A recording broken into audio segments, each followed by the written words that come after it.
Welcome to The Explainer. Today, we're going to tackle, well, pretty much the biggest topic there is, the entire history of life on our planet. We're going to squeeze billions of years of drama into just a few minutes, all by using a simple clock to help us make sense of it all. All right, let's kick things off with a number that's, well, it's just so big, it's almost impossible to really wrap your head around it.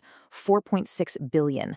That's 4,600 million years. That's how old our planet is. It's a stretch of time so vast, our minds just can't find a foothold. So how do we do it? I mean, how can we possibly get a grip on a timescale that is so immense, so deep?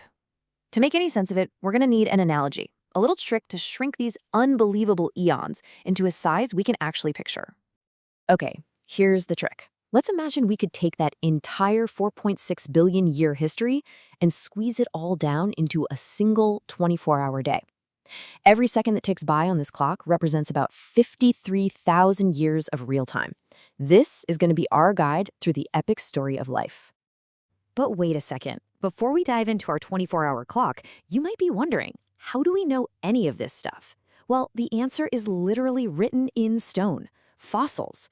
They're the clues, the direct evidence of ancient life that scientists use to piece this incredible story together. You know, becoming a fossil is actually an incredibly rare event. It's this whole multi-step journey where an organism's hard parts, like bones or shells, get buried, squashed, and eventually turned to rock over millions of years. This process has basically created a library of ancient life for us to read. All right, let's start the clock. Our 24-hour journey begins right at midnight with the chaotic and fiery birth of our planet. These first 4 hours of our planetary day, they're all about setting the stage. So bang, at the stroke of midnight, Earth starts to form from this swirling cloud of dust and gas. And you know, things happen fast at the beginning. Just 10 minutes later, its core and crust take shape. And by 12:20 a.m., water from volcanoes and comets has cooled down enough to form the very first oceans.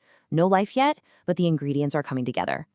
And now we enter a really, really long period. For the next 17 hours on our clock, things seem to quiet down a lot. This is kind of like the long, slow childhood of life on Earth. What's amazing is that life actually gets going pretty early. Right around 4 a.m. on our clock, the very first simple, single-celled organisms show up. But then, for the next 17 hours, that's over 3 billion years of real time, life just stays simple. Yeah, for a long time, scientists kind of dismissed this period, even calling it the boring billion. But wow, were they wrong. It was anything but boring. Think of it like this. During all that quiet time, these tiny cells were basically inventing the fundamental rulebook, the biochemistry for all the complex life that would come later. They were working out the details. And then these tiny little life forms do something absolutely world-changing. I mean, they don't just adapt to the planet. They start to completely remake it. And they do it by polluting the whole world with a totally new and actually pretty toxic gas. So say hello to the architects of the air we breathe. These things are called stromatolites. They're basically structures built by huge colonies of microbes called cyanobacteria. And these microbes figured out how to use sunlight for energy. The waste product of that process? Oxygen. Lots and lots of it. And this didn't happen all at once. It looks like it came in two big waves. You can see them here as the GOE and the NOE. The first big jump, and then a second, even bigger one much later. Researchers now think these events were like fundamental pacemakers for evolution. Why? Because all that new oxygen was like high-octane fuel, making it possible for bigger, more energy-hungry life to finally take off. Okay, so now the planet is flooded with oxygen, and it's like evolution just hits the gas pedal. We're getting late in our 24-hour day now. It's about 10:45 p.m., and things are about to get wild. This is what we call the Cambrian explosion. An explosion is the right word. In what's really just a blink of an eye in geologic time, only a few minutes on our clock, the fossil record just erupts with this incredible diversity of animal life. All these weird and wonderful creatures with legs and shells and complex bodies just seem to appear out of nowhere. And here's the really crucial part. Pretty much every basic animal body plan that exists today, from insects to fish to us, got its start right here, in this incredible burst of evolutionary creativity. It was a game changer. Okay, so the oceans are packed with life. What's the next big move? the land. For the next hour or so on our clock, from about 10:50 to 11:40 p.m., life begins its slow, steady invasion of the continents. It all started with plants. They were the real pioneers, you know? They created soil and new habitats, making it possible for animals to follow them ashore. First came the creepy crawlies, insects and scorpions. Then, eventually, our own distant ancestors, the first vertebrates, dragged themselves out of the water. This whole era leads us right into the age of the dinosaurs, who had an amazing run before it all came to a crashing halt at about 11:40 p.m. We're getting so close to midnight now on our clock. The dinosaurs are gone, which opened up a huge opportunity for mammals.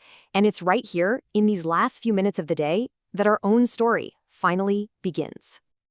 And if you look at our family tree, one trend just jumps right out at you. Over millions of years, the brains of our ancestors just kept getting bigger and bigger. You can literally see it in the size of their skulls, this steady increase in brain power. It was an incredible journey, really, from these early ape-like ancestors to us, Homo sapiens. It wasn't a straight line, but this long, winding, branching path told through the few precious fossils we've managed to find. Okay, so let's put that whole journey back on our 24-hour clock.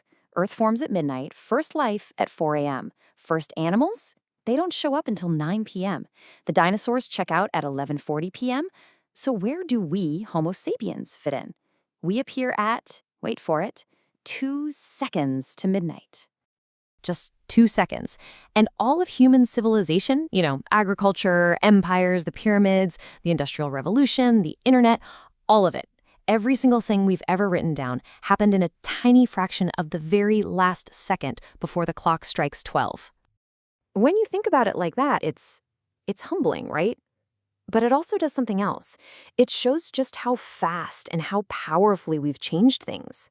In a geological blink of an eye, we've become a dominant force on this planet, which leaves us with a pretty staggering question. In our 2 seconds, we've completely reshaped the world. What on earth happens in the next 2?